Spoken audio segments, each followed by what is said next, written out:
At syempre, meron pa rin good news para sa mga job hunters dyan.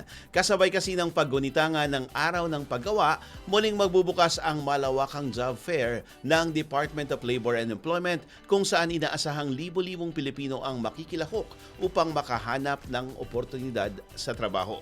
Para sa detalye ng balitang yan, may FYI report si Jasmine Canonoy.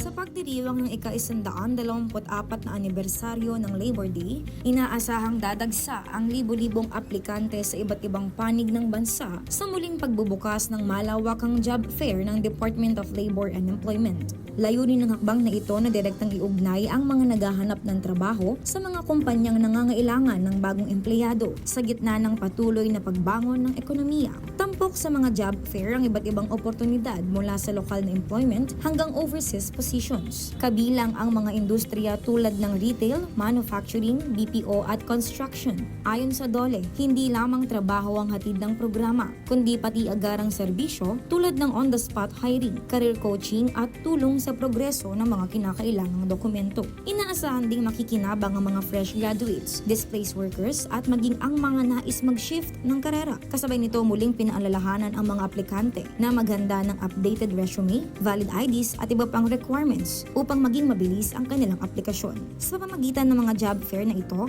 pinatitibay ng pamahalaan ang layuning mapababa ang unemployment rate at mabigyan ng konkretong pagkakataon ang bawat Pilipino na magkaroon ng desenteng trabaho, isang mahalagang hakbang tungo sa mas matatag na kinabukasan. Para sa FYI, Jasmine Canonoy, Abante. Manatiling nakatutok sa Abante. Sundan kami sa aming mga social media accounts at huwag kalimutang mag-subscribe sa aming YouTube channel, DWAR Abante Radio, para sa mga eksklusibong balita.